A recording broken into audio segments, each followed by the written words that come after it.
Hi, this is Dan Sullivan. I'd like to welcome you to the Multiplier Mindset Podcast. Today we're going to hear from Chad Johnson, who is a remarkable entrepreneur, and he's also one of our remarkable associate coaches in Strategic Coach. And Chad's company, which is in the printing industry, specialized printing industry, has grown by more than 10 times since he's been in Strategic Coach, and he's a great husband and a great father, and he has 11 children and 8 of them girls, so you have to be an extraordinary man to have done that successfully. So this is a very, very inspiring message that Chad gave to us. We have a farm in northern Oregon, north central Oregon, and there's about a 6,000 square foot barn on that property.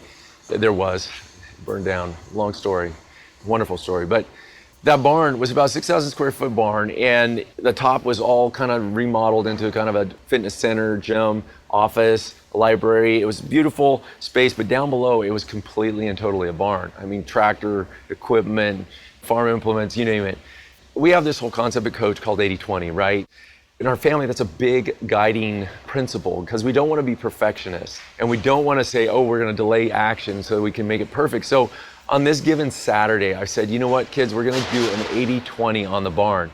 And an 80-20 meant we're just going to go in there and we're going to make it really, really a big improvement, put the bikes away, put things away, sweep out the main areas, but not perfection. So we broke up into 2 teams, and I was in the upstairs team and there was a downstairs team, you know, because there's a lot of kids in our family and we divide and conquer, right? We turned on the music, set a 2-hour timer, said, hey, we're going to bang this out before lunch. Well, we both did our duties, right? And I didn't go downstairs until the timer hit. And when it's over, we're walking down the stairs. I come down the stairs and my children who were downstairs were looking at me.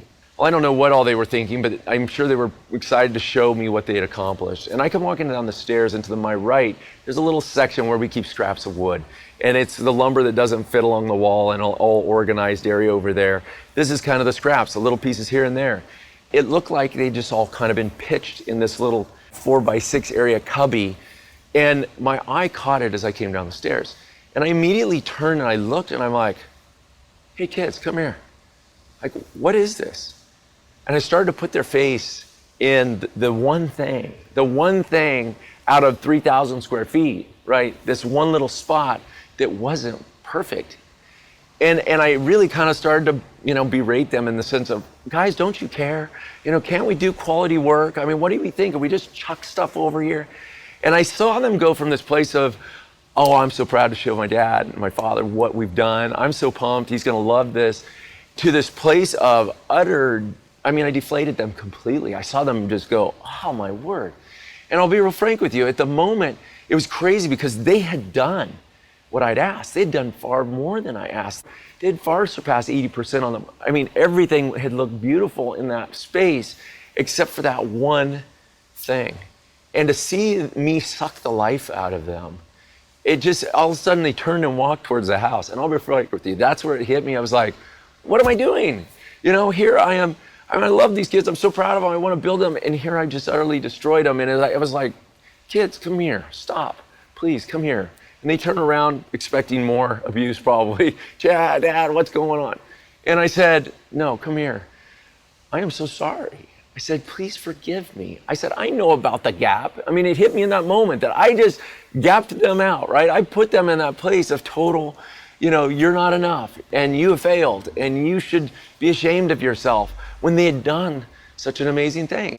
So the ability for me in that moment, I was like, I recognize I've got to apologize. And to see them as I did that, to see them start to come back to life, I said, forgive me. What you've done here is more than I asked. You surpassed my expectations.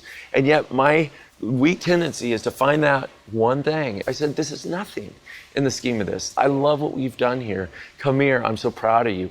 And in that moment, it was such an important lesson for me again, because not only do I do this with my children, but I do this with my bride, who I love more than anyone. I put my wife there, right? I find that I put team members there. I can walk into our facility and we're ready for a client visit, 35, 40,000 square feet of space. It's all industrial and you want it pallets in a row and lines painted and organized and everything just humming it. And I can walk in and find the one thing that isn't right? And there's a million examples of that. But to me, that moment in the barn, I just realized I don't want to be that guy. I want to be that person who is constantly going in and then looking for all the good things. And it's fine to address the one thing later. It is. Some people are like, don't address it. No, we can talk about it later at some point. But even that, it wasn't the objective that day. And so, again, another lesson for me.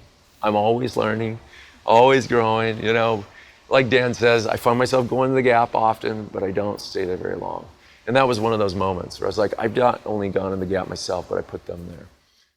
So Chad mentioned that even though he knows the concept, even though he's a coach, even though he's an incredibly successful businessman, and from my perspective and everybody else's, he's a great father, he's a great husband, he still goes into the Gap. So people say, well, Dan, you created this concept 25 years ago. You don't go into the Gap. And I said, yeah, not more than 5 or 6 times a day.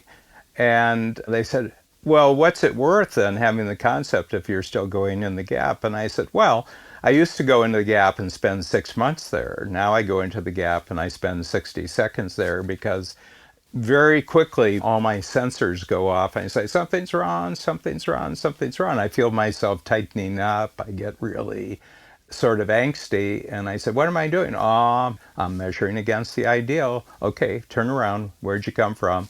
I measure backwards and all of a sudden I feel loose again. I feel relaxed because I've made progress. So the whole point is that you're never going to stop going into the Gap.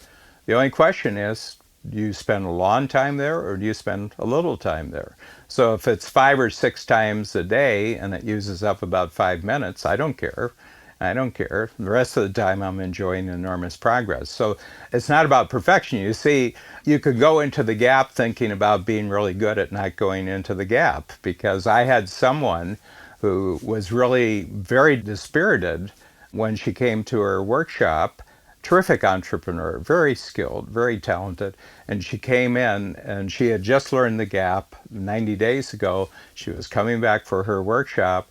And I said, you don't look so enthusiastic right now. What's up? And she said, I went 12 weeks without going into the Gap. And then in the last week I went into the Gap and I feel so badly about it. And I said, well, you've just turned the Gap into a new way of going into the Gap. So we're going to do it. And I wouldn't make getting through a day without going into the Gap any kind of goal. It's nothing. The moment you notice you're in it, remind yourself that you have to measure backwards, and all of a sudden your energy comes back and your enthusiasm for the next achievement goes up. That's what it looks like. It's consciousness, it's alertness, it's responsiveness. It's not perfection.